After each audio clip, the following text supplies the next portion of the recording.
Romance at a glance. Romance at a glance. What you say now? Romance at a glance. Go ahead, girl. Well, hello, dear listeners, and welcome back to Romance at a Glance. I'm your host, Bridget. With me, as always, is my co-host, Shani, and today we are covering The Unhoneymooners by Christina Lauren. How you doing today, Shani? Bridget, I'm feeling good today, and I do have to let our best friend listeners out there in the podcast land know that we recorded this episode last fall before all this corona madness was happening, before we had to socially distance, when we could still lay on the couch and watch P.S. I Love You together, Bridget. Those were the days. Okay, the days filled with Target runs, filled with hot cocoa, filled with just a blissful ability to go outside without fear of catching a deadly illness. Simpler times. Well, sobering times that we're in now, but a bright light in our week was that we just interviewed Christina Lauren. That interview is coming out on Tuesday, May 26th. Please make sure that you subscribe so you don't miss it. We were supposed to interview them for 30 minutes and ended up having the best of times with them. And it went on for 90 minutes. And we are going to just release the whole interview to you, not cut it down, because this is a podcast and you can listen to as much as you want. And we don't want to take any of the fun. I mean, we fangirled about Korean dramas. We fangirled about Midnight Sun. We fangirled about their books. We fangirled about other authors' books. Like, we covered so many topics. You just gotta get in that with us. I mean, it was interesting because I have read so many of their books that I didn't even realize I had read. And one of my favorite series that they did is the Beautiful series that starts with Beautiful Bastard. I was like, oh my gosh, that's them. Oh my gosh. So it was amazing. And I know Bridget loved the Beautiful series too. What else did you love, Bridget? I just love them all, but I recently just reread the Wild Seasons series and Josh and Hazel's Guide to Not Dating in preparation for the interview. And I just have to say that wowza. Just wowza. It's just, they're great. They're just so juicy and they're so fun. And oh my God, fun is the word I think of when I think of it. It's reading those books just puts a smile on my face, makes me blush a little bit, makes me squirm in my seat, and makes my heart hurt for the characters. And it's just wonderful in all the best ways. So make sure you check out their books and check out our interview. All right, Bridget. Let's get into The Unhoneymooners. I'm ready to get popping. Let's go. Well, hello, dear readers, and welcome to another episode of Romance at a Glance. I'm your host, Bridget, and as here with me always is my co-host, Shani. Hello, Shani. Hi, Bridget. How you doing? I'm doing fabulously well. How are you? Oh, I'm doing so good. But this book, Bridge. Yeah? But this book. Well, the book we're talking about today is The Unhoneymooners by Christina Lauren. And I'm going to tell you a fun fact about Christina Lauren that I don't think you know yet, Shani. Okay, tell me. It is two people. Really? Yes, it is two. They call themselves longtime writing partners, besties, soulmates, brain twins. It is Christina Hobbs and Lauren Billings. That's how they came up with Christina Lauren, using their first names. That makes all the sense in the world to me, like how I felt about this book now. Really? Yeah. Because they actually have written 14 bestsellers and countless books, and they're pretty popular in the old contemporary romance genre. Oh, wow. Yes. Contemporary is that the rom-com? It's rom-com, contemporary romance, modern romance. I feel like I've heard all of them called all of those things. This felt like it was rom-com-y. It was very rom-com-y. Yeah. I thought the comedy, the calm of the rom-com was very good in this. I liked their witty repartee. So we're talking about rom-coms today, and one of the things about the contemporary, new word that I just made up, contemporary romance or modern romance, whatever you want to call it, is that their covers typically do not have people on them. Yeah. Have you noticed that? Yeah, I have. Or the people are really tiny or cartoony people. Cartoony or You're making up words like cartoony. I'm on the struggle bus, obviously, with diction today. Yeah, I think it's really interesting. And here's my theory about it.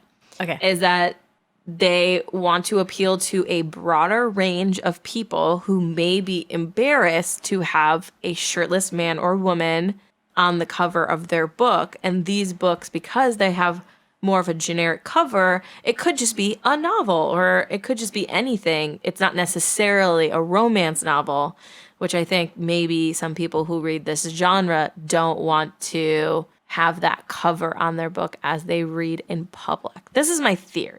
So I agree. I feel like that's the top reason. Because when I was a kid, because I was not allowed to read these books, I used to cover them like you did your textbooks with like newspaper, and then I would write Pride and Prejudice. Nobody ever covered their textbooks with newspaper. Not newspaper, paper bags from like Ralph's or like Publix, I never did that the grocery either, store. okay. Like you didn't have to brown paper bag your textbooks? No. Yeah, you had to book cover them. It was like a thing. And so like I used to do that to my romance novels so my mom wouldn't know what I was reading. And I would write like, like The Great Gatsby across the front so that I could read them in front of her and then she wouldn't know. And she never found out. She never figured out that's what was going on. Now, Shani. Yeah, now she does. But like, so I think, and I never wanted the cheesy covers. I was always embarrassed of the cheesy covers when I was out. Okay. So like, I would never read a book with that cover out. So this I could read out, so I can totally see that being a reason to have this cover. Sure. And also I felt like the story was more of a rom-com, fun, like feel type of thing, and less of like that sexy erotic, like ultra, I agree. Kind of book. So yeah. Yeah, it was for sure like more towards the romance side than towards the sexual side. Yeah. Like they had some good steamy heat building up, but it was definitely not like they're having sex on every other page. Exactly. Yeah. Which I didn't hate. I liked their chemistry. I liked the repartee. I'm all about the repartee. You're all and about quips. the repartee. I love a quip. They had a lot of quips and funny dialogue. Most of the reviews I was reading were talking about how like funny the book was, like aside from the romance, which I really appreciated because I like comedy and I like the romance. I did feel like the first half of the book was quite a bit different from the second half of the book. Like the first half of the book was really light. They were on the actual honeymoon. They were, having all of the fun and all of the flirting and all of the sexiness. And then they got back to Minnesota. Shout out to my Minnesotans. And it got real heavy. Yeah. Real heavy. Yeah, it did. And not that I hated that, because it actually feels like, if you think about it, like they're on this magical, all-inclusive someone else's honeymoon. It's not even theirs. So they're like having this blast in Hawaii and just getting drunk and eating the buffet and doing all this fun stuff, or not eating the buffet, as it were. And then now they're back in like the real world where there's like real world shit to deal with. Yeah. So I get that. And also, sometimes I don't want real world shit to be in my books. No. Because I have that in my life. You know how I feel about that. But I was okay with it. Also because I went to school in Minnesota and lived in Minneapolis for 4.5 years. And so I was feeling a lot of nostalgia as they were like name dropping all the different parts of Minneapolis. I was like, oh my God, I used to go there. Oh my God, I lived right near there. So that was like a lot of fun for me. I feel like this is going to be the first book where we disagree. I think we already disagreed. I thought we already disagreed on a book. We did? Maybe we did. No, I don't think we have. I think we've generally been on the same page, but this book I can already tell you hate it. Yeah. Okay, so let me just catch everybody up. If you haven't read the book, I'll give you a quick synopsis. So Olive is the main character. Olive is always unlucky in her career, in love, in everything. Her identical twin sister, Ami, is, on the other hand, the luckiest person in the world. Her meet cute with her fiance is something out of a rom-com gag, and she's managed to finance her entire wedding by winning a series of internet contests. Worst of all, she's forcing Olive to spend the day with her sworn enemy Ethan, who just happens to be the best man and brother of the groom. I'm going to paraphrase because this is a really long synopsis, but basically what happens is Olive's giving her toast, and then it turns out that everyone at the entire wedding gets sick, except for her and the best man, because she can't eat fish because she's allergic, and he doesn't eat buffets, so he had like a special meal made, and they're the only two people. And literally everyone gets horrible food poisoning, like the kind that takes weeks because it's like a bacteria and you have to go on antibiotics and all this stuff. So her sister won a honeymoon and says, you have to go for me because we're identical twins. You can take my license. And there's no refunds, there's no changing the dates, like it'll just go to waste. And so she goes as her sister, and the best man's the only other unsick person, and he's the brother of the groom, and so he goes in his brother's place. Yeah. And it's definitely an enemies to lovers plot for sure. For sure. And yeah, that's kind of where we're at. Okay, talk to me about why you hate it.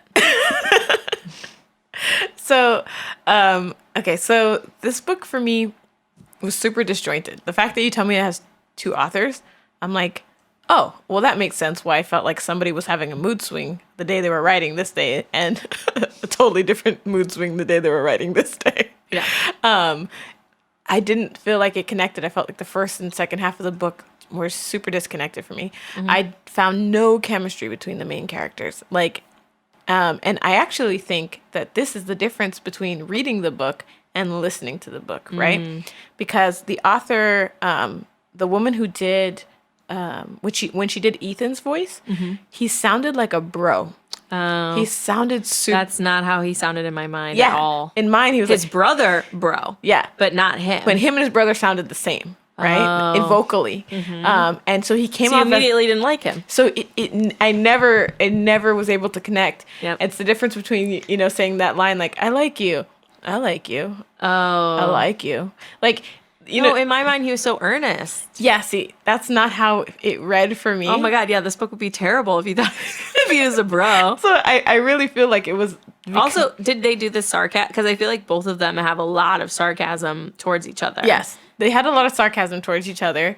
But did the narrator she did do that well? But she did the sarcasm well, but when it's just the way that he came off, he always came off kind of as a douchebag.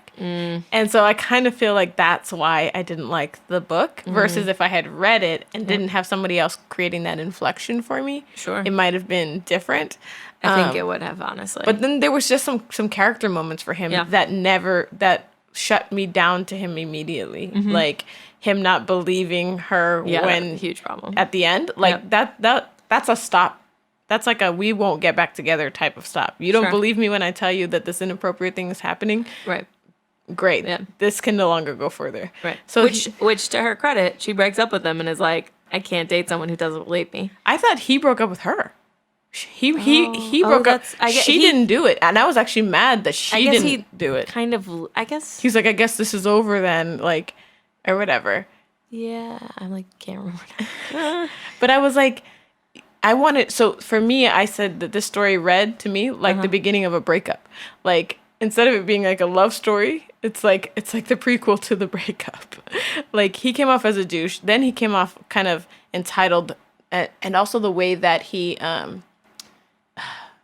just didn't listen to her. I don't feel like there was moments where I felt like he really didn't listen to her. Even at the very end when he was going to propose, he says in his inner monologue, like, she didn't want that, but he was going to do it anyway. Do you know what I mean? And I'm like, listen to her. If she said she didn't want to be married, then maybe you need more conversations, you guys. So I think it was just she didn't want the crazy proposal in Hawaii. Which he was still doing a crazy proposal. But then he decided not to do it. No, she messed it up, She messed it up. She was like, she was sarcastic and totally blew up his spot or whatever. And so he didn't. But again, he wasn't listening. Like, she said she didn't want this sort of thing and, and that, and whatever. And so I was just turned off. I'm turned off by, like, sometimes that frustration of, like, hey, like, listen to what she says. And when she tells you that this creepy thing is happening, believe her. And the number one thing that killed this entire book for me was when they're talking about how her sister was Amy was dating her husband Dean. When they started dating, is it Amy? I always call her Ami. Or Ami.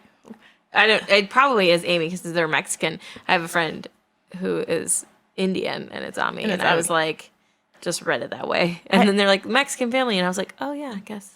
It could be many cultures. I have no idea. I just know the narrator said Amy. It's probably Amy. But yeah. But Amy and Dean, he was cheating on her when they got together. And so they figure that out when they're, on vacation. And he's like, like, it's best not to say anything. And then she's like, you know what? You're right. It's best not to say anything. I'm like, bitch, if someone's cheating on my sister, I'm going to talk about it. It's going to happen. Like, there's no way that someone could convince me that that's better left unsaid to my twin sister who I'm super close with.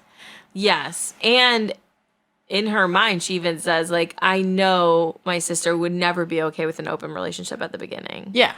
And what he says, which, I do know a lot of people who aren't open and specific about things at the beginning. So they don't actually say like, hey, we're dating exclusively, right?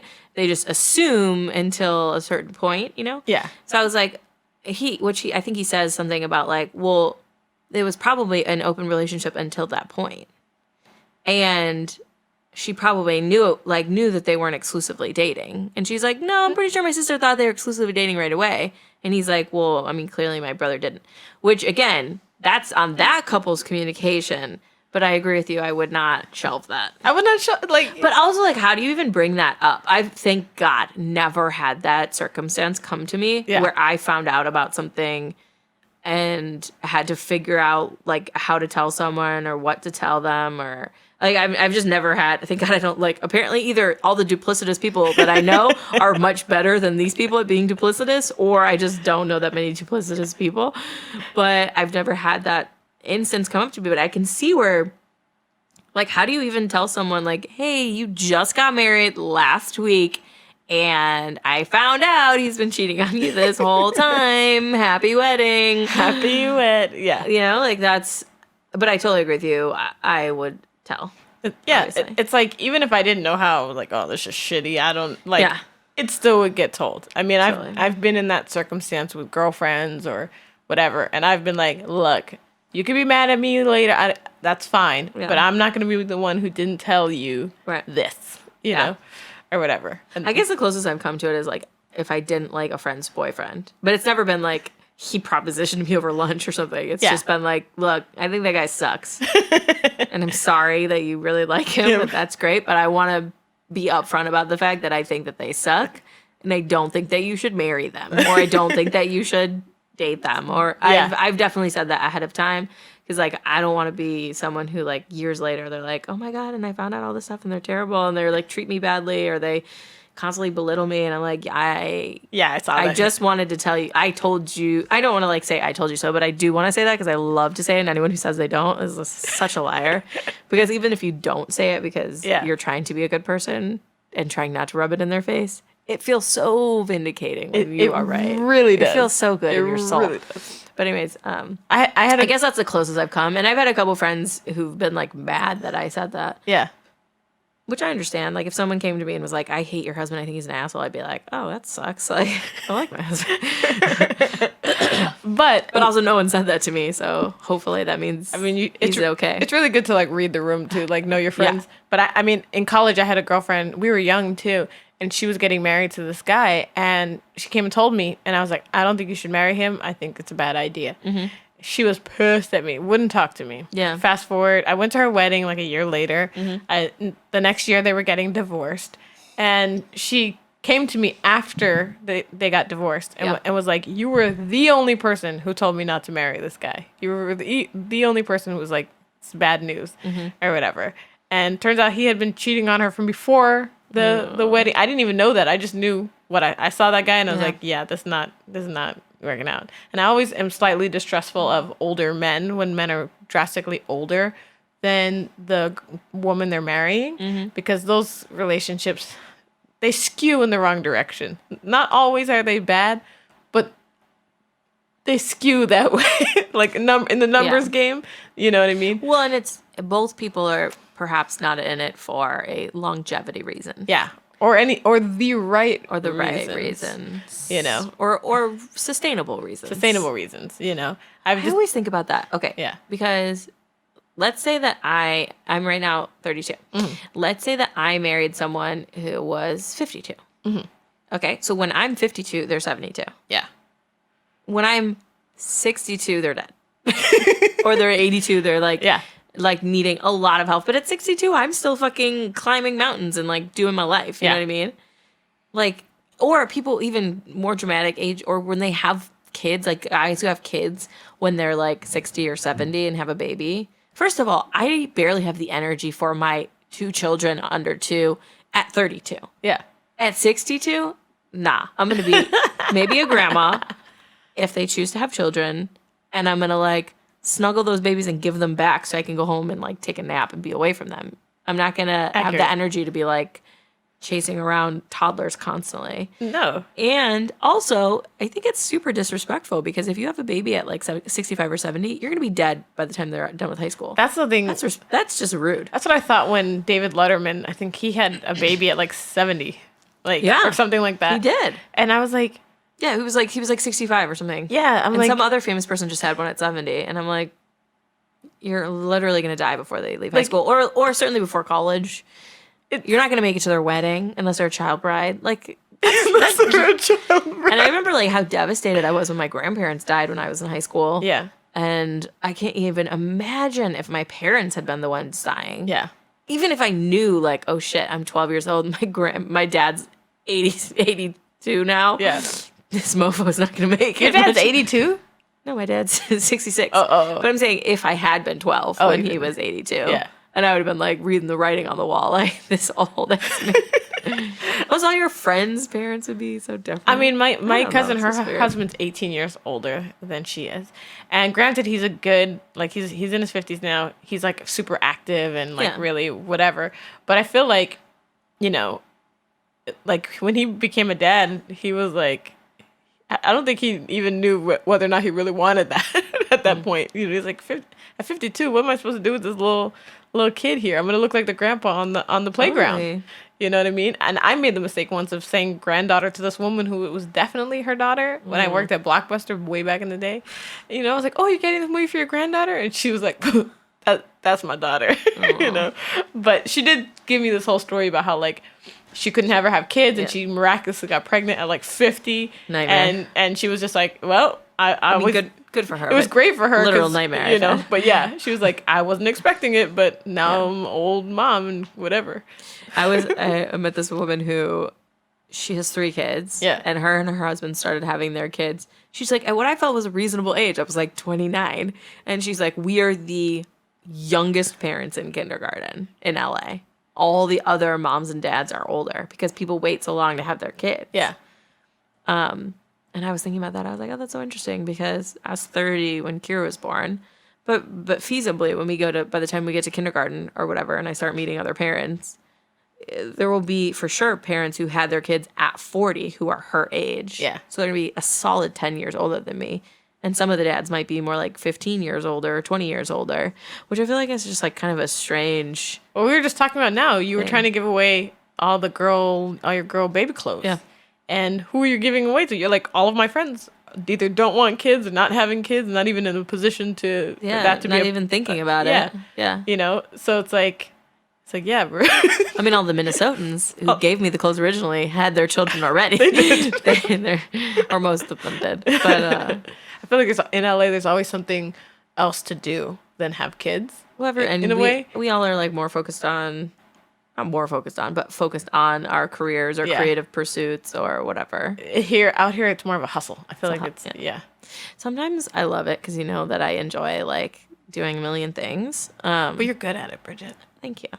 But I also like in this weird nostalgic way like wish for like living out amongst the like trees in Tahoe or something or in like Montana and just like going out and riding my horse in the morning or not even a horse because that's too much work. Maybe just going hiking with my dog next to me and my kids go to school and all day I just like right by the window or maybe I just watch TV. Who the fuck cares? Because I'm living this low-key life and we go to the same diner and there's like no decisions to be made and everything is way cheaper because we're not in LA. And dear listeners, I have to say that yesterday Bridget and I were on Instagram and she was looking at all of the authors' photos outside of their windows where they're writing and it's like picturesque trees and you know, lakes and all of this stuff. And Bridget just sat there literally drooling. Yeah, I was like, what am I doing wrong?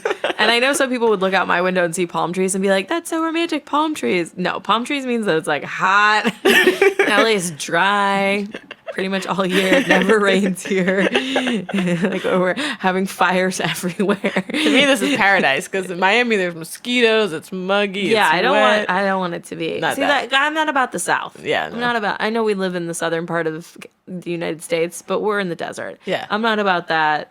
swamp life. That swamp life. That bayou delta life. No, when I was applying for college, I just crossed off entire swatches of the U.S. My mom was like, there might be good universities. I was like, do not care. I'm not going somewhere where it's 90 degrees, there's no air conditioning, and there's bugs and snakes and all these other things. I'm like, no, that's crazy pants. Somebody asked me, like, when I just went camping, they were like, well, when did you stop camping? And I was like, when I moved to Florida. Yeah. Because people would come up to me. Dude, people let their pythons go. Yes. People would come up to me. I mean, it was caucasity, but they would come up to me and be like, do you want to go camping? And I'm like, where? They're like, the Everglades? I'm like, so I can disappear? Like, do you know how many people go camping in the Everglades and disappear? Or come back completely eaten from head to toe full of mosquitoes and mud and stuff. I was like, no, I'm about that dry camping life. I'd rather get mauled by a bear. But I don't want to get eaten by a gator in a swamp that I can't, like, pepper spray. Like, that's how I feel about that. So bringing it back to this book, I do feel bad about the fact that you thought he was like really bro-y, because that's not how I read him at all. And in fact, later her sister says, was he the good brother all along? Because her fiance and now husband had been blaming the brother on taking all these trips. Yeah. And so he had been using his brother as like cover, which his brother didn't know. And it turns out that he's like actually a good guy. And while I 100% agree he should not have just completely doubted her, I do think it's a little tricky because you want to believe the best of your sibling. And I think someone saying he just propositioned me, I'd be like, did they? Because, like, that sucks, my sibling, you know? But I do think earlier in the book for me was when I was like, well, clearly this seems a little sketchy. When he was talking about the trips, and she's like, you didn't plan that Valentine's Day trip, did you? And he's like, no, like it was his idea to go. And she's like, oh, because he told my sister that you planned it last minute, so he had to go. And he doesn't even he recognizes that that's weird, but he never acknowledges like, oh, it could be a shitty situation. Yeah. Even if he said at some point, you could be right, I just don't want to believe you because he's my brother. Yeah. I would have been like, okay, because like that's something I would say. Like, you could be right, but I'm choosing to live in ignorance right now because I want to talk to my brother first or whatever. But I definitely agree with you that there were a lot of signs where it was like, clearly your brother's doing something shady. Well, and I think for me, those signs, like what you're just saying, if he asked you to go on a trip on Valentine's Day and you know your brother has a longtime girlfriend, why wouldn't you spend your girlfriend with, like, to me it's a common sense thing. And so it kind of made him look dumb to me when he was Didn't he say something like, oh no, my brother told me that she had something going, like she had some event, or like his brother had also lied to him about how she had something going on with the family, or like she had something going on. Yes. But it's like, it seems like if he were just slightly more intelligent, then he would have kind of picked up on... from Minnesota, and they're really nice, and they think the best of people. First of all. Like, Minnesotans actually are relatively nice. Well, not all of them. I've met some mean ones, but like as a general, like, common courtesy level, when you talk to people in stores and on the street, and like their baseline of politeness is way higher than any other place I've lived in the U.S. Just their baseline. And also they're not a super sarcastic society. Oh, I would love that. You would do very well there, actually. Like, I would love that. Compared to like the East Coast or something where it's like sarcasm is the only language that is spoken. I think also people do sarcasm wrong. It's not just like sarcasm has to have inflection that lets you know that it's sarcasm. Right. A lot of people deliver things dry, and there's no way to tell that it's sarcasm. Well, you got to do, if you're doing it dry, you got to do it with a wink at the end. Yeah, you got to give it. A lot of people don't do the wink, and that's the key. Well, then you're just a dick. Yeah, then you're just saying mean things. And I'm like, that's all. That's like, oh, you're just an asshole. But I believe it. I believe that Minnesotans are probably much nicer than people in LA. But like, and even the thing about, actually, now that I'm thinking about this story through your bro lens, which is not how they wrote it, I don't think, but the thing about his brother not wanting him to date her. Yeah. And in one aspect, I kind of would, like, if my husband was a twin and my sister met the twin, I'd be like, it's weird that you want to date the twin. I know they're separate individuals, and I'm not attracted to the twin, but in my mind, it means you're attracted to my husband. Again, I understand twins are separate people. Yeah. But like in my frog brain, I feel like I would be like, it's weird that you like someone who looks like my husband, even though I wouldn't like the brother. Yeah. My sister's married to a mirror twin. Yeah. Or whatever. And when they got married, I was like, it would be really convenient if I liked the brother. Because I think people actually do marry. Like, I think that has happened. Yeah. Like my parents and are married. Like my parents and my aunts are sisters and brothers who married. That sounds terrible. Yeah, no. It's like two sisters married two brothers. Right. Or whatever. And then so I thought it was great growing up. My cousins, we had side-by-side houses, like, initially. Yeah. And I was like, I would love to replicate that. It's only bad if it doesn't one work of the out. relationships goes sour. Yeah. Then it's really bad. Then it's really bad. Yeah. Right? So like when my sister got married, he had a twin, and I was like, well, shoot. Like, except I didn't like him. I was like, can't take that for the team. Yeah. I think one of the things about this book that I didn't like at the ending, because I did think that the ending had some problems. One of the things I didn't like at the ending was that because he's brothers and not just the best man, if he was just the best man, he could cut out the douchebag and never talk to him again. Yeah.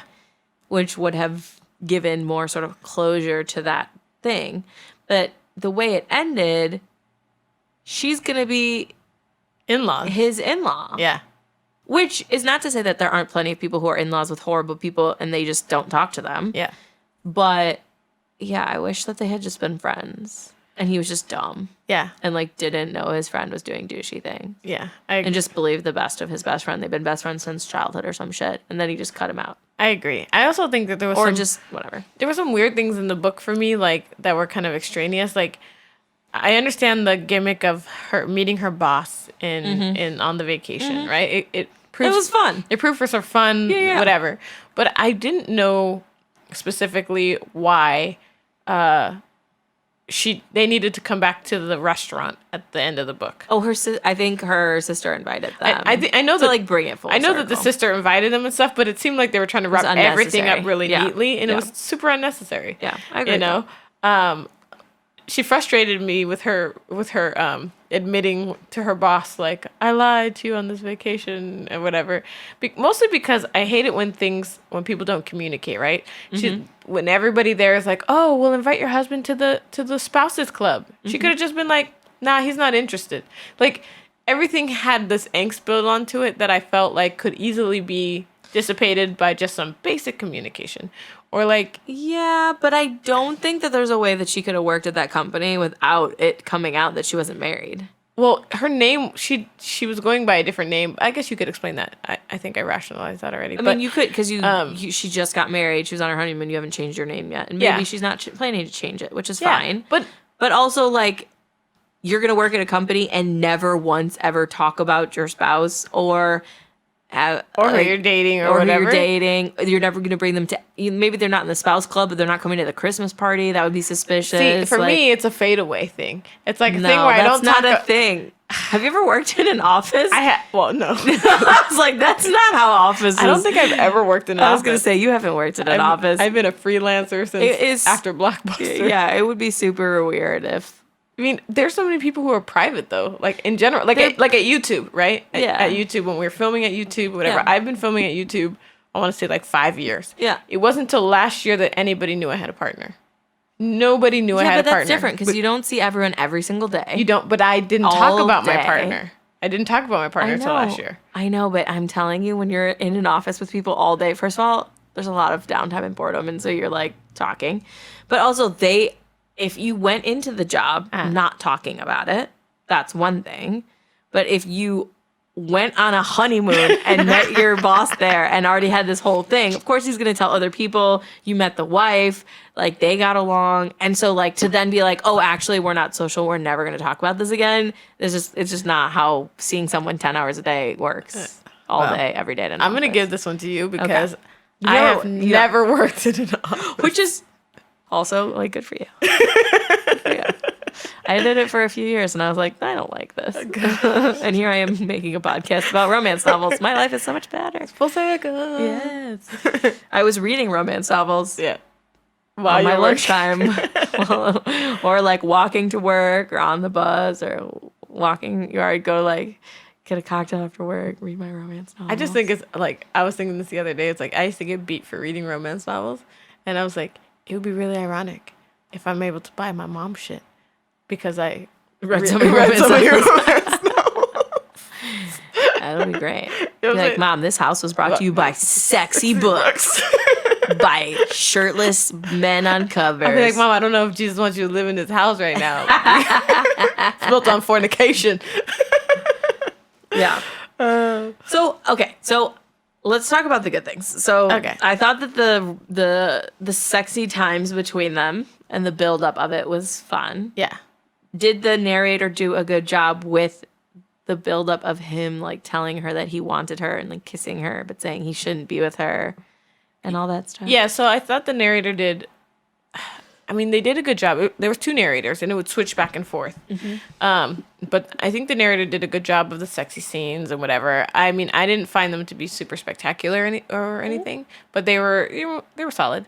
And I felt like the witty banter that they had back and forth was funny. I like the setup of kind of the jokes. I like her being the pessimistic sister and the other one being like the optimistic sister. I like that. Sometimes it annoyed me. There's moments where I was like, come on, like, or whatever. But in general, I like that kind of dynamic.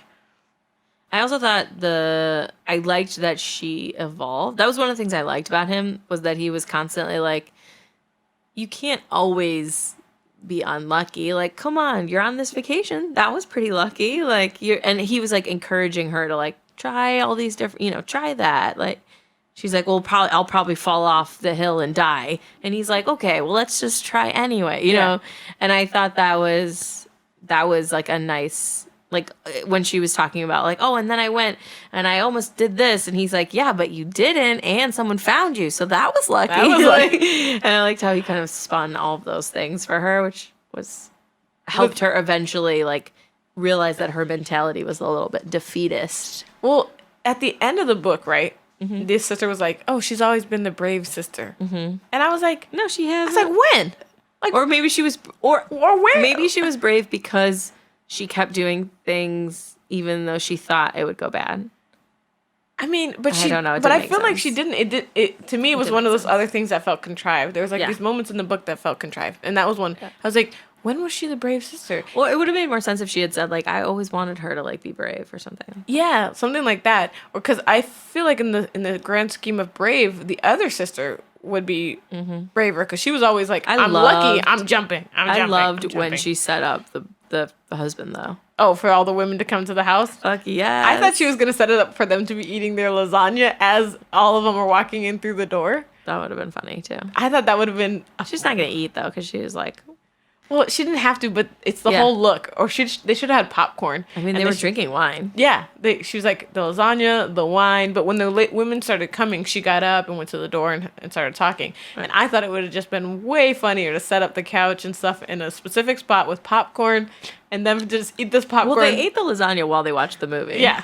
But like... Yeah, for just cinematic. Cinematically, it would have been great. You know? And as the women come in, just be like, she didn't want to be mean to the women. Yeah. Because, like, eating popcorn while watching is mean to them, as well as to your husband. I mean, I guess so. You know what I mean? And it's not, and all of them said, I didn't know he was married. Yeah. Which is such an easy thing when you live in any sort of large community to have people who are in no way, shape, or form connected, especially in, like, today's digital age. I think, that always kind of baffled my mind in the past, but now having kind of known, like, getting to know other women and seeing how they operate in their relationships, I can see how you can go a long time without knowing. I am so nosy.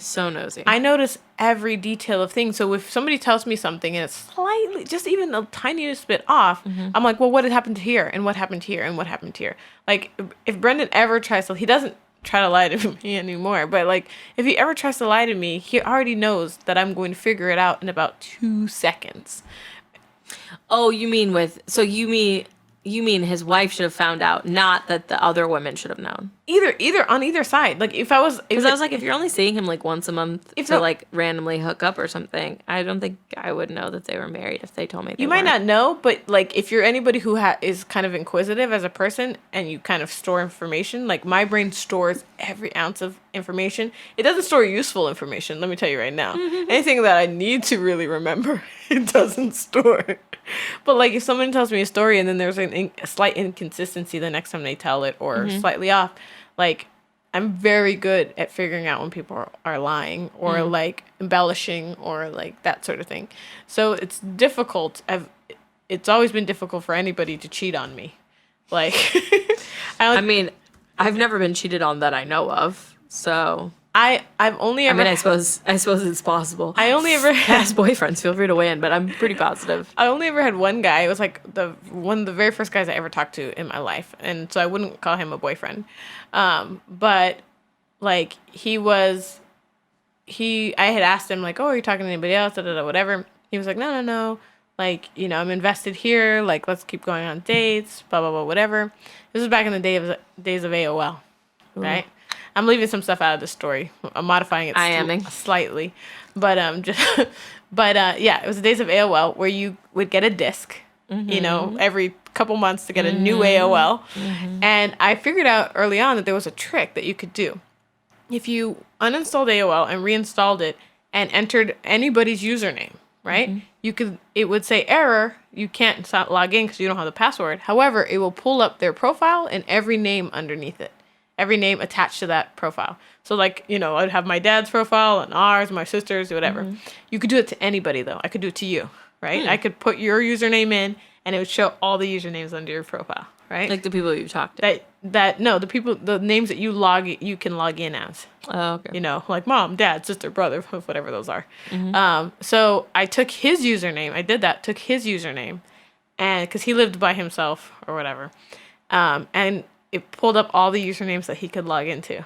And so what he was doing was he would talk to me under one username and then he would log off and then he would log back on immediately under a new username and then be chatting with people under all these different usernames or whatever.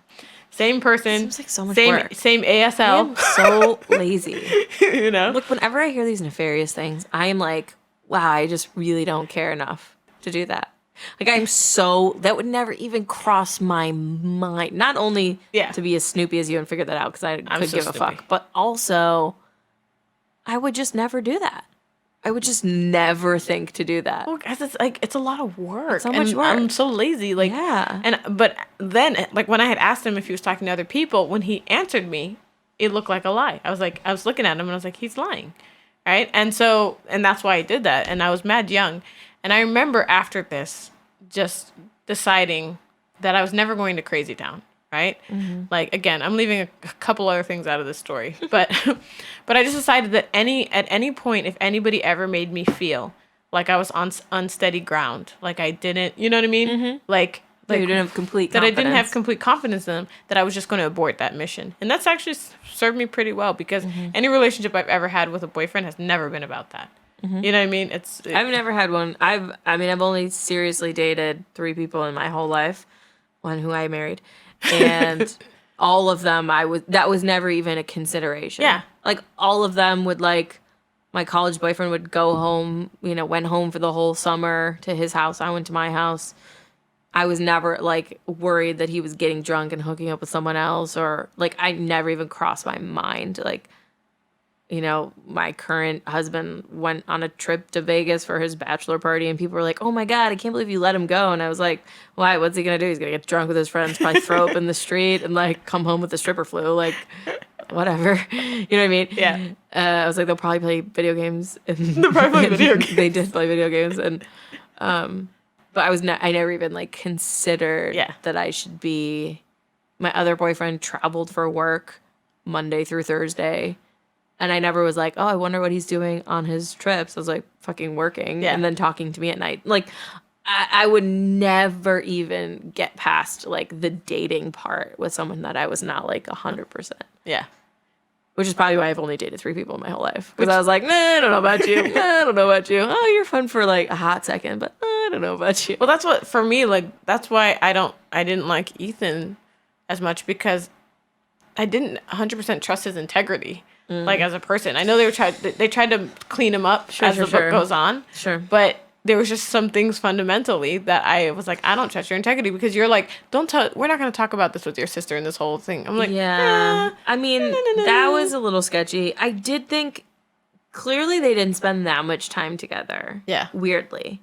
So, like, even though his brother was dating or marrying her sister, like, she even says, like, oh, it's my arch nemesis. But she only describes, like, a couple times that they've ever met. Like, it's not like they were all so close that he was over at his brother's house with them every week. You know what I mean? Like, it seems like they were not, like, his brother kept him away from them, kind of. Yeah. Which, again, for me, I just had to, like, suspend disbelief a little bit. And I did think it was, like, weird that he was, you know, like, let's not tell them. But then I was also like, okay, fine, it's his brother. He wants to believe the best in him. Obviously, when his brother... First of all, I did not see it coming that the brother was going to proposition her. I don't know if you saw that coming, but I did not see that coming. He loosely propositioned her earlier in the book. He did, but that was like you could maybe play that one off as like as a joke. That's like a really inappropriate joke, but a joke. This one was clearly like, you're a fucking skis. Well, so the first time it happened, I was like, I was a little bit upset that they didn't shut it down a little harder, that it wasn't shut down harder. And then when it happened again later, you know, I was like, didn't you think it was weird too that he's been around her for years now, and has never like propositioned her, but now that his brother is dating her, feels like that's a good time. Well, again, contrived. That moment for me was contrived. It doesn't make sense. Weird. He doesn't want the brother and her to tell the sister what's happening or whatever. He thinks he got away with it, right? And so he's gonna proposition her when he already got away with. Yeah, it's like he thinks like, oh, like you're cool with this because you're not gonna tell on me. Yeah. So like you might be open to this. Yeah. Which is obviously a terrible mentality, but I can see where someone would be like, oh, like you're cool with the fact that I've been cheating on your sister, like you want to come. Yeah, like I don't know. For me, it was contrived. It was very contrived. It was like I was like, you didn't need to do anything more to make him. Yeah, he's already a terrible person. He's already a terrible person. Like he could have just said something when his brother was in the bathroom, like, oh, okay, so like it'd be better if he threatened her. You're not going to tell her, right? Yeah, because I don't know what he told you, but like none of it's true. Like if he had like kind of passive aggressively tried to defend himself or something like that, and she's just like, I'm not saying anything. Yeah. But then he like basically like comes out and says like, I have been cheating on her. Well, as he's trying to defend himself, he ends up, because that happens a lot where people like stick their own foot in their mouth. Well, I mean, I had a crazy, surprisingly similar situation, right? So my older brother, who I don't talk to, he married this woman after like 3 months, right? And he's done some stuff in the past that he very, very much didn't want any of us to tell this woman. Mm-hmm. So he would not bring her to any events, and vice versa. He would not bring us to any events. He would not really let us spend more than like 60 seconds with her. Like he would like come drop something off and she'd be in the car or whatever. That's so weird. We find out on the wedding day that he told her that we were making fun of her, that we hated her, we didn't like her, all this stuff. Which we were like, was like news to us. Mm-hmm. You know, a family friend was like, why didn't you support him? And we're like, what? Like, we had no idea what she was talking about. And it's kind of where I learned that the first lie told is the lie believed, right? So no matter how, like, because he told her we didn't like her, whatever, no matter how much we told her we did like her, she wasn't going to believe it. Because now she thinks you're just covering up for the fact that you didn't like her. Exactly. You know? And so it was greatly difficult, or whatever, and you know,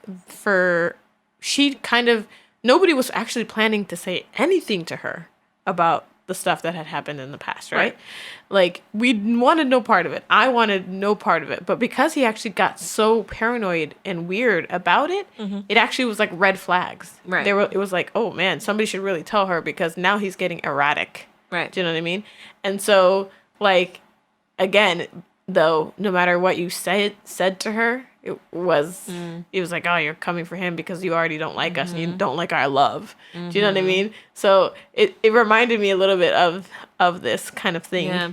You know, I actually thought that Dean was going to tell his wife a lie. Oh, about her. A lie about her in order to keep... Like, she came on to me or whatever. Exactly. Or whatever. So that way, if she tried to tell him, like, oh, he came on to me, she wouldn't believe it. I was still a little bummed that her sister got so upset with her and wouldn't talk to her. Because at the end of the day, like, if my sister told me, like, yo, I think your dude's cheating, like, or I don't like him, which... Well, how long? It was like a couple days she didn't talk to her? Yeah. Like, and those kind of things have happened. I've told my sister, I don't like your husband. Like, you know, we're still sisters. We're still homegirls. We don't fall out over that. Yeah. It's like, okay, that's your opinion. I don't necessarily agree. Yeah. But, you know, I don't try to fight her husband and any of that sort of thing. So I kind of was a little bit like, I feel like they could have still been sisters. Well, they didn't. I mean, had it been like months, I would have been like, okay, this is fucked up. But it's like been 4 days. I'm like, that's a reasonable amount of time. But she only came back because she found texts at that point. She found corroboration. Well, I think she was searching their mind and then realized, in my mind, the way I read it was like she was hurt and mad. Mm-hmm. And then she started thinking through all the different things her sister said and was like, oh, these are fishy things. That is fucking fishy. And then... yeah. Went to look. Because also, like, you just got married and survived an extreme bout of bacterial food poisoning. I could totally see where your first instinct is like, fuck you. Like, you just went on my fucking honeymoon and I'm so sick. And, like, why would you bring... And you've never liked... And she also has never liked him, which she's always said. So it's like, I didn't mind because it was not that long. Yeah. And also I felt like it was good for her because it helped her like sift through some shit in her own mind about like I just kind of what she wanted to do and stuff. I just wish that her sister or Ethan, one of them, had have believed her without the proof. Mm-hmm.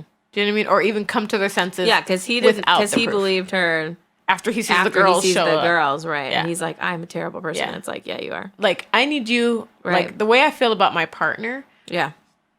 And the way that I love is that I need you to like ride or die. If you think I'm wrong, you don't say shit about it till we're home alone, right? If I'm bowing up in the street about to fight somebody, you're like, cool, I'm in on this fight. Sure. And then when we get home, be like, that was the dumbest shit you ever did.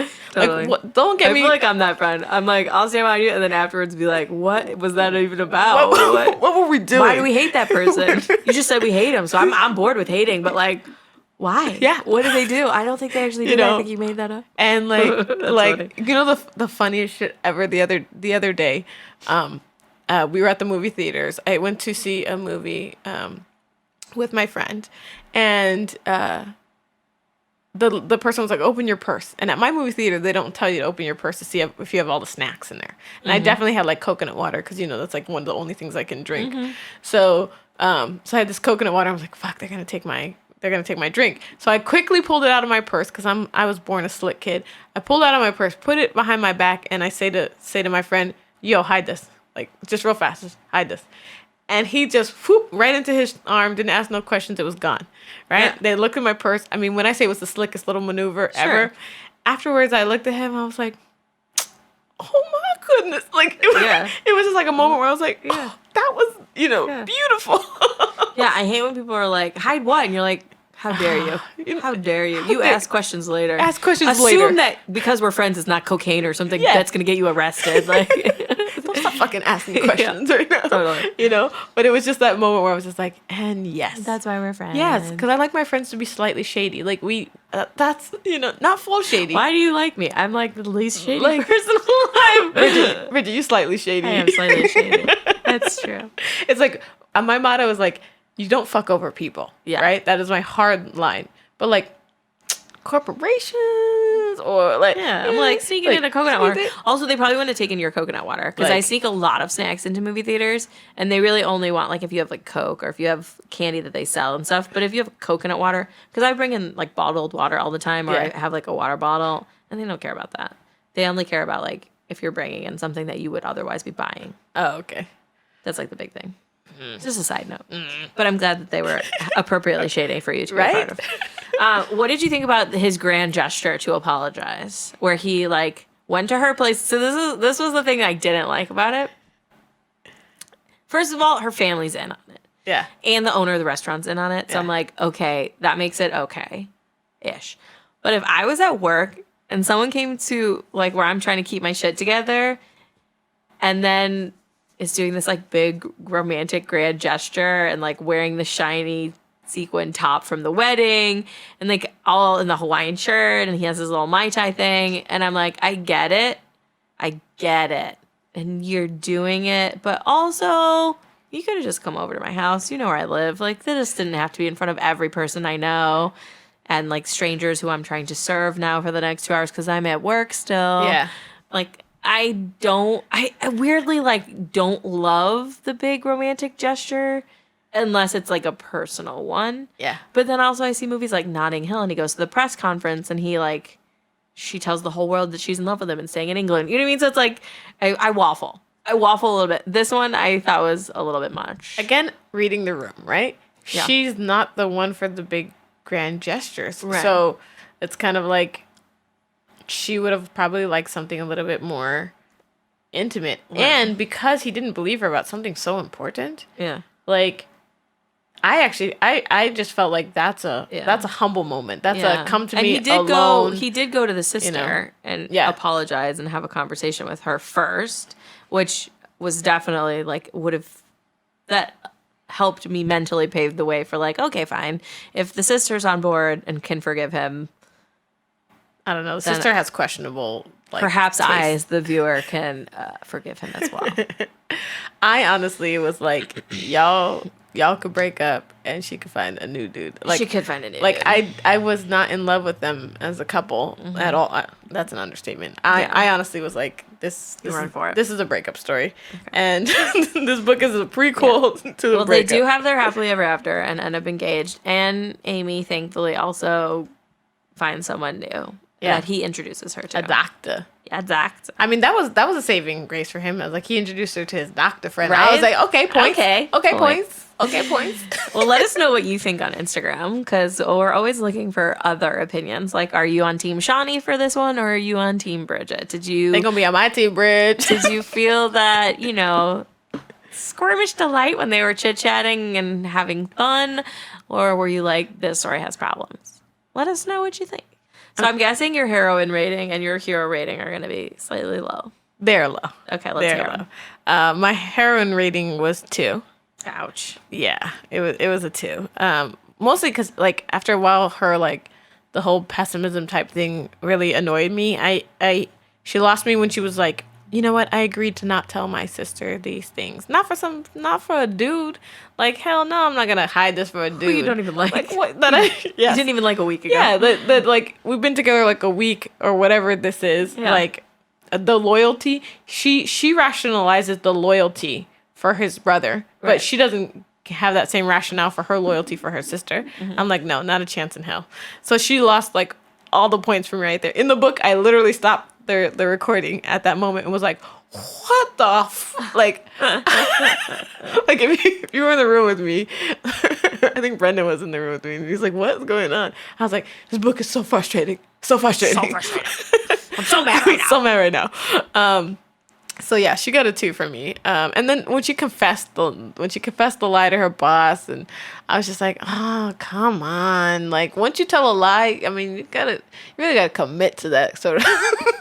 I actually liked her for telling the truth. Also, you've never worked in an office, as we discussed, and but she again, could not have hidden that. But again, as the point you brought up, I have never worked in an office, so maybe that would have come out. It's unhideable. So at that point. I give that point to you, Bridget. Okay. I give that point to you. And for him, I called him a milk dud. He wasn't a McDreamy or McStemmy. He was a milk dud. Hilarious. Just like, I like a man with a backbone. I like a man with integrity. I like a man with, that I feel like can trust. And no matter, in any book, if I don't feel like a man has integrity, right? He can do stuff wrong, but I still feel like integrity needs to be intact. And for me, he lost that. And so then I couldn't get it back. So what'd you give him? I gave him a 1. 1 milk dud. I gave him 3 stars. Because I did like the witty dialogue and how much he wanted her and how he, like, encouraged her to realize that she wasn't really bad luck. And then he did make his horrible call, which he lost the full star just for that alone. And then I gave her 4 stars because I did like her. I thought she was funny. I thought her, like, all her internal dialogue about him, you know, being like, no man should have eyelashes like that. No devil should, you know, like, I thought she had very funny, witty inner dialogue. And I did like that she, like, grew throughout the book because I enjoy a story where someone, like, realizes that they're in their own way. Yeah. And then they get out of their own way and good things start happening. Yeah. I also like their family, which I thought they had some, like, they weren't in it that much because they were on the honeymoon most of the time. Yeah. But I did like the family and how everyone was, like, kind of, like, in each other's business maybe a little too much, but then also, like, but that she had a family. job, like, that second. Yeah. And could have clearly asked for help earlier when she was looking for a job, but just didn't. Yeah. Because of her pride and getting in her own way. And now she's out of her way, and all these good things are starting to happen. Well, I definitely thought that, like, it read like any good family. They were always nosy. Yeah. But, like, you know, being Hispanic and having a Hispanic family, they are really just like that. Everyone's bringing food all the time. All the time, bringing food. All the time. Like, what are you doing? What did and then oh, what is your brother doing? What's your brother up to? Like, and I'm like, Tia, ask him. Like, you know. 100%. And so I did like that. I thought that was super authentic. Yeah. I did like that the narrators pronounced all the names correctly. Nice. And did the accent. They only did it when it was needed, which I was fine with. Yeah. You know. So probably for the older relatives. Yeah. Basically. Exactly. Or when they pronounced anyone's name or whatever. So I was actually really happy with that. Because sometimes you get a dry reading and you don't even realize that a person is any kind of ethnic or whatnot. But yeah, I did like the family a lot. Nice. I thought it was funny. And her cousin who talked mad, like, just mad shit. Yeah. And was there a moment when they were like, how come it's okay for him to be gay, but not for her to be a lesbian? Her to be a lesbian. Like, shut up. And everybody's like, shh, it's like we have an understanding. Yeah. Which, like, I have that in my family, and I'm like, I get it. It's like there's something weird about it. Like, nobody talks about it. We've agreed, like, everybody's okay with it, but we're okay because we've agreed unspokenly to not talk about it. And then when one person brings it up, everyone's like, oh my God, you've opened up this box of worms.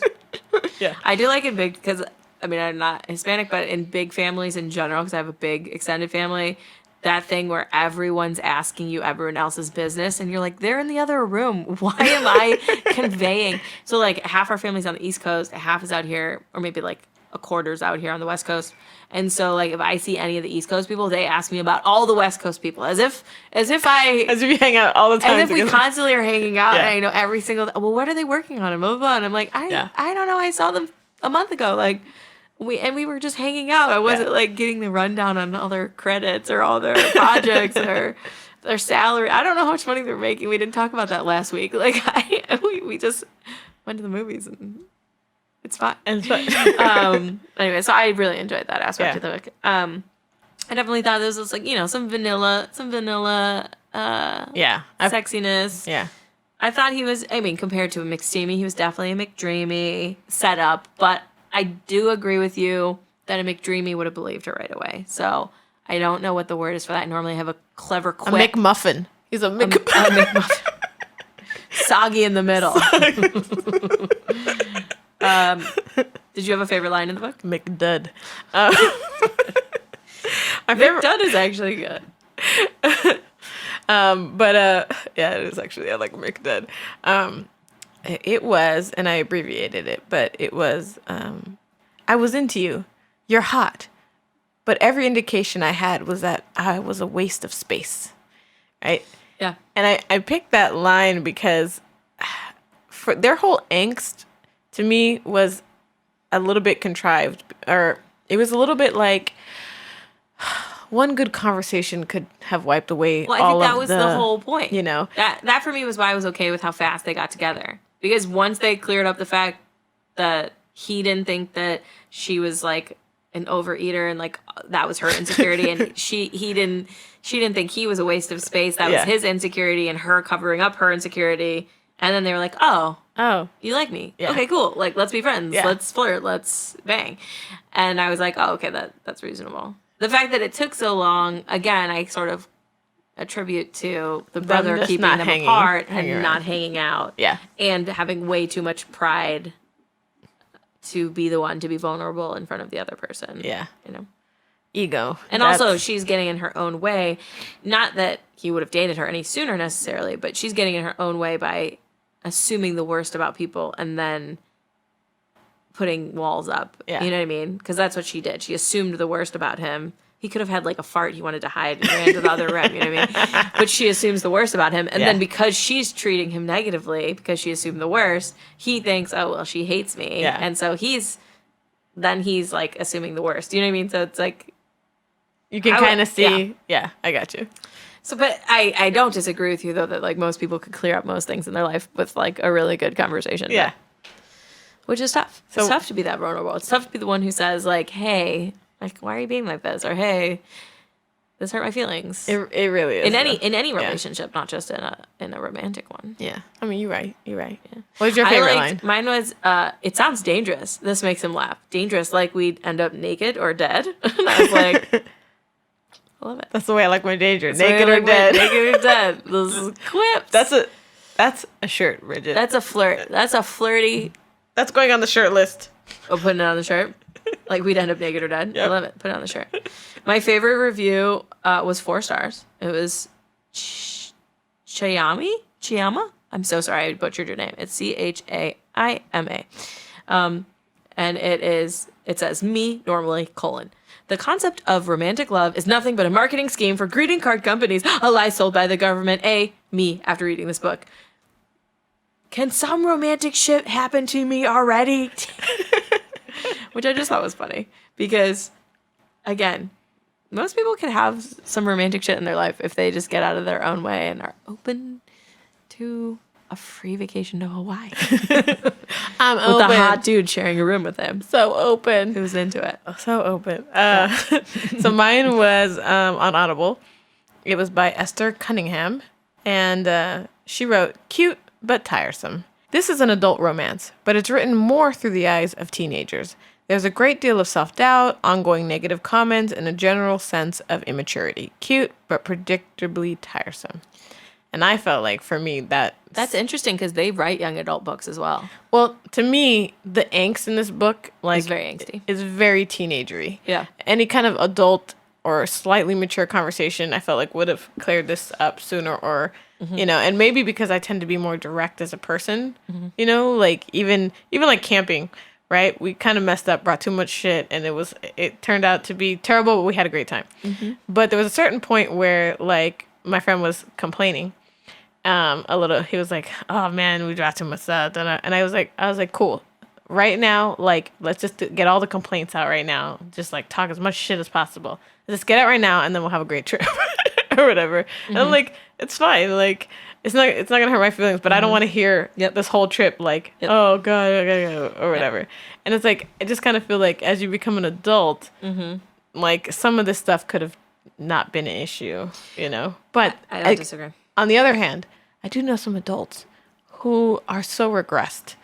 And I'm like, yo, get it together. Yes. And stop blaming your parents. You're too old for that now. Go to therapy. I recently had what many people would describe as traumatic birth of my second child. Understatement. And my feeling, now that I'm past it, my kid's healthy and I'm healthy again, is, I mean, that's just what it is.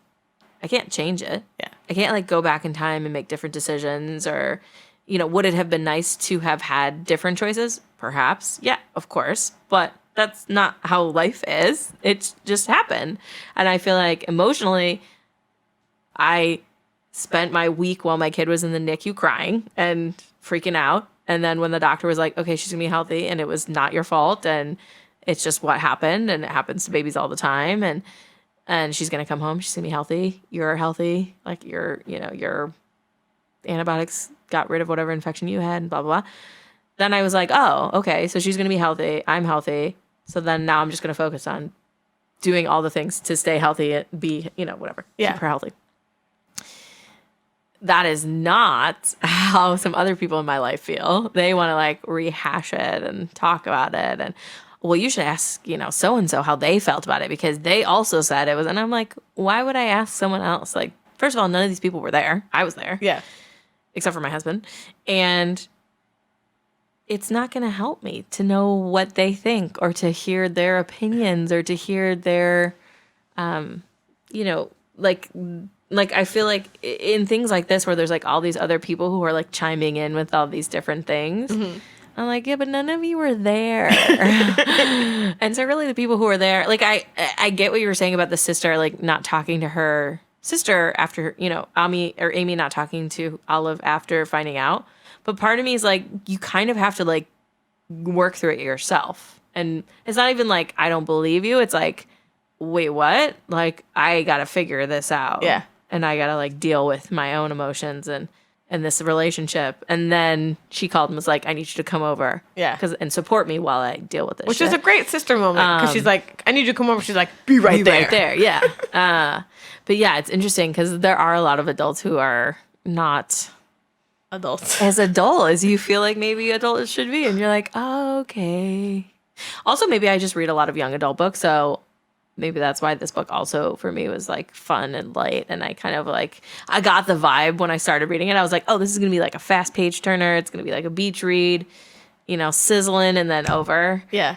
And the second half of the book was a little bit more dramatic perhaps than a normal beach read would be, but I was okay with it. I think because I kind of really don't like young adult. Yeah. Then maybe that's the disconnect. And also you like more nasty than this book had. Yeah. Did not have a lot of... But yeah, but I've been trying to have like a more, you know... open mind because we're doing this podcast. You should see her face. She's like, I'm trying so hard to have an open mind. I think my eyebrows just went up. She like sat up all straight, all proper. I am trying to do my best. I'm trying to be like a good critic, you know, to really read this like without just... With open eyes. You know, and not with all of my bias, you know, and whatever. I think bias are important though. Like... But at the end of the day, like if it's a romance novel, I do want more sex. In general, I do, because it could just be like a novel, yeah, and not a romance novel. That said, I did enjoy their. And then also, one romance author, I can't remember who it was, but somebody I loved was talking about how sex scenes are when you do put sex in a book, it's meant to. It has to have a purpose. It's not just willy-nilly sex. Mm-hmm. And I think that's what makes a good sex scene and makes it not so it's not a book that's full of gratuitous sex. Mm-hmm. I mean, some of the reviews online were like, oh, I loved it because it didn't have like a ton of gratuitous sex or whatever. But if that gratuitous sex makes sense, then it doesn't feel like gratuitous sex. I agree. You know, and I think that's the thing. Whatever the sex that happens, that driving force for me needs to be there. When they first had sex, I was on the fence of whether or not I was like, it was there. It was like they started playing around. He's like, you want to do this? She was like, yeah. You know? And I was kind of like, still seems a little fresh. But I was like, fuck it. But also, like, if you were on vacation in Hawaii with a smoking hot dude who you've been lusting after. And that's why I allowed. I was like, I would have hit that shit. That's why I allowed. I was like. So hard. I was like, you know what? I'll allow it. Yeah, I would have for sure hit Also, that. I wanted them to bang at this point in the book. I was like, come on, let's just get this happening. Hell yeah. Or whatever. Hell yeah. But it's like they had just kind of figured it out. They had just kind of figured it out. But I almost feel like that's like the perfect time. Where you're like, right oh then? Shit, you think I'm hot? I think you're hot. Let's fuck. You want to spend a day with me? You want to be... And then they had this whole day and they were like... Yeah. I've been there, Shani. I've traveled quite a bit. I've been to like 30 countries.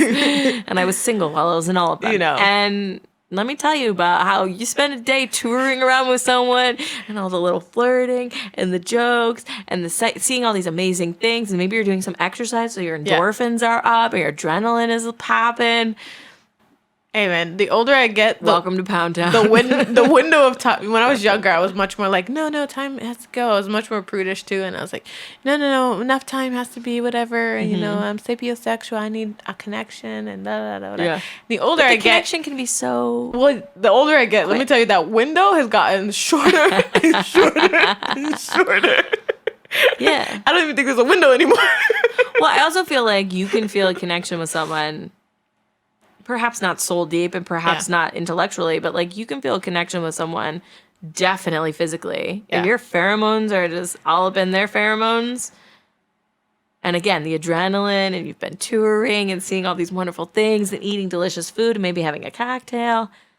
That's it. I believe. I believe it, but everybody has their own thing. You know, some people are demisexual, so they just need some form of connection. Sure. I actually need you to be intelligent. I wouldn't if after the whole day of touring, we would never have gotten to the point of it even being a question if I wasn't enjoying your intellect the whole day, I guess. You know what I mean? Yeah. Because there wouldn't have been any quipping or flirting or anything, because I would have been like, oh, you're dull as rocks, and I would have like moved on to talk to someone else. You know, it's kind of like how I feel about Brock Hearn. Who? So he was an influencer way back in the day, right? Okay. He was in Initial Man Bun Mondays. Now he's on Tyler Perry's like The Have and Have Nots. He acts and he does a bunch of other stuff. Okay. But he's a 6'7", like Viking looking, like delicious, like God-given gift of a man. Okay, like gorgeous. You know, he has that lumberjack vibe like? Too. He's thick too. I mean, he's got muscles. Thick thighs. My God, like oh my God, Bridget. You know I don't like him blonde, but he's blonde, and I'm like, oh, he could get it. Okay. But you know, he would do these man bun Mondays. I had no speaking in them, right? He would just put his hair up in a bun and then reverse it. It would come back down, and I would watch this video like 10,000 times. Okay. I ain't above it. That is hysterical. Okay, on Instagram. And after this podcast, I'm gonna show it. I'm gonna show it to you, Brock Hearn. And one day he decided to give a motivational talk on his Instagram. Okay. Right? And he got up there and he said something so dumb. I mean, the dumbest. Oh yeah, I know what this guy is. Dumbest shit I ever heard in my life. And I was like, Brock, shh, bro, come on, man. Shut your mouth when you're talking to me. Like, shh. And I was like, and then he kept doing those kind of like little motivational things, and I couldn't. Yeah. I like could not enjoy his page anymore. Yep. He wrecked it for you. He wrecked it for me. My vagina was like, no, Shani. That's how I feel, and I kid you not. So when I was little, I played a lot of soccer. And I used to watch coaching videos with my dad. And because my dad was the coach of my soccer team. And we used to watch coaching videos, and then we would decide which drills we thought we could implement and implement them, and it was great.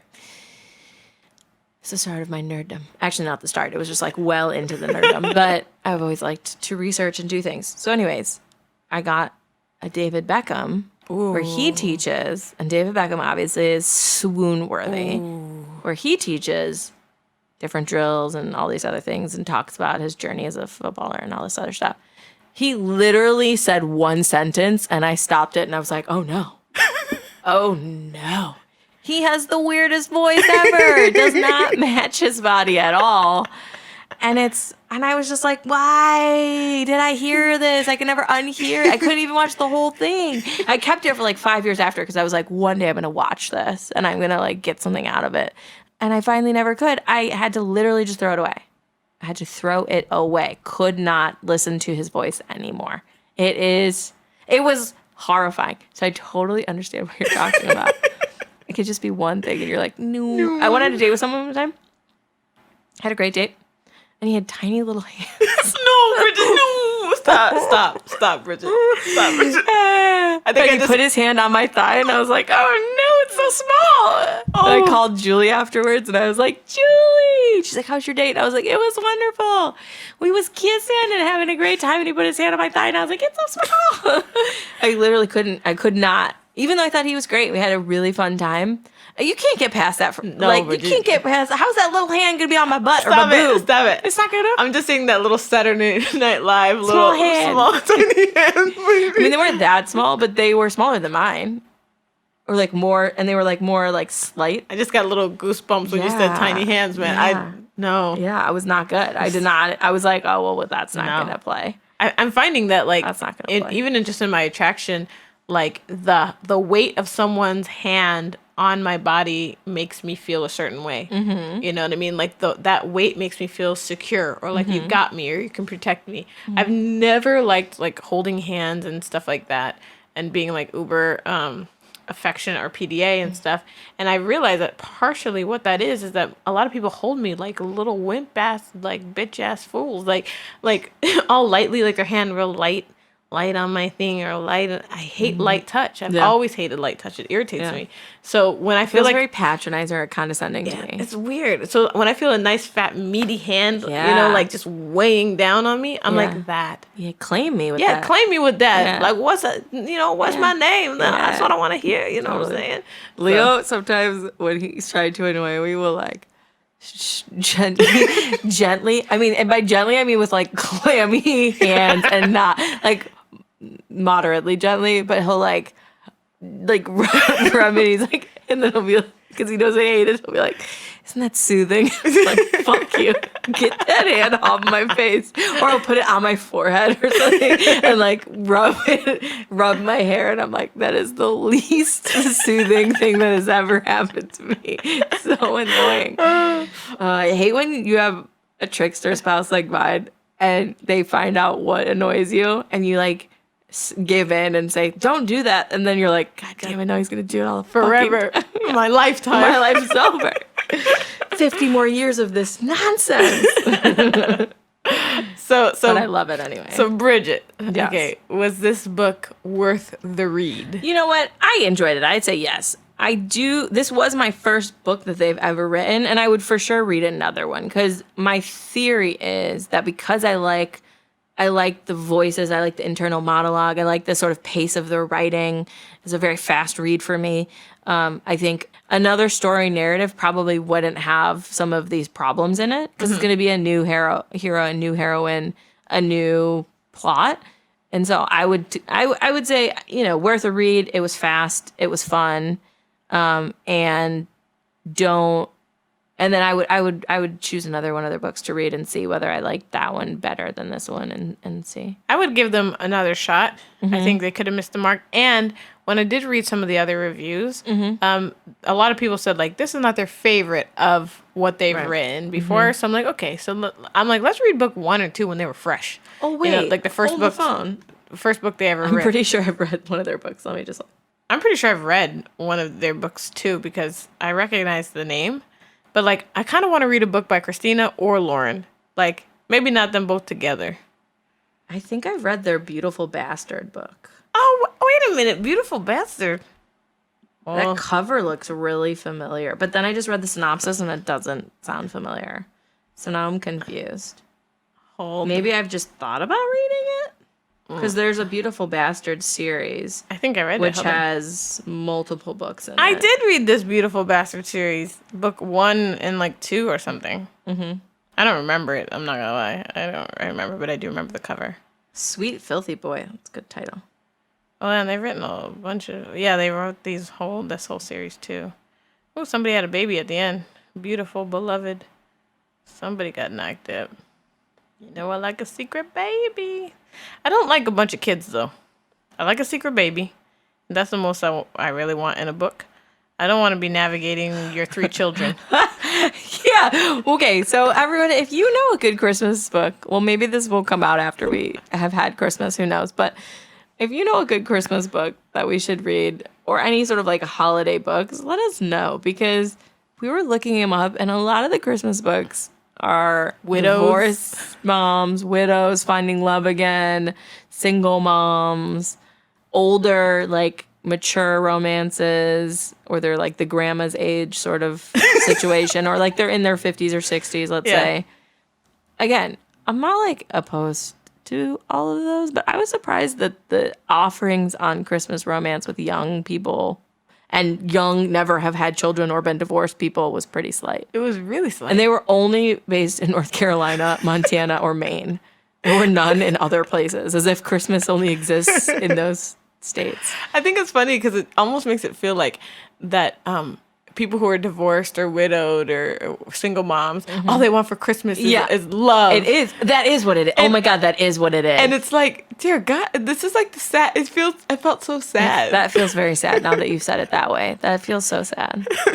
Like what you really want for Christmas is a new man to take care of you. It's like if you don't have kids or you're not a widow, you can find love all year long. But these people, they have to wait till Christmas. They need love for Christmas. Yeah. Also, I really want to watch a Christmas movie. Yeah, we got to do that. Yeah. All right, everyone. Thank you so much for listening. As always, check out the website if you want to check out some books that we recommend in this same genre. Yeah, like the Kiss Quotient. Like the Kiss Quotient. We love the Kiss Quotient. We love the Kiss Quotient. It's pretty exciting. We're cruising right along in this old podcast. Yeah. Having some fun. We just went to an event, which probably when this podcast came out will be like 2 months old, but who knows? And it was super fun. We got to listen to some authors talking and meet some authors, and we're going to be reviewing their books. Oh, yeah. And it's a very exciting time. It's super fun. And if you want to hear that panel discussion, you could head over to Patreon And we will have that as a perk for you. Absolutely. Check out our Patreon if you like what we're doing and you like listening to and talking about romance, and also all the other fun stories that we talk about in our lives and how these romance novels make us think of things. Head over to Patreon for as little as $1 a month.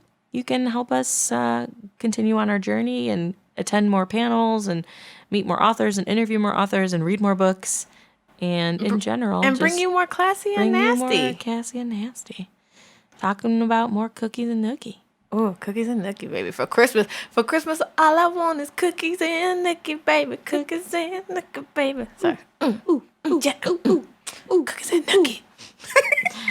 All right, until next time, dear listeners, we'll talk to you then. May your books be your lover. And your hand your best friend. Yowza. Thanks for listening. Subscribe to our channel to get new episodes, clips, and more. And click here to watch our previous reviews and author interviews.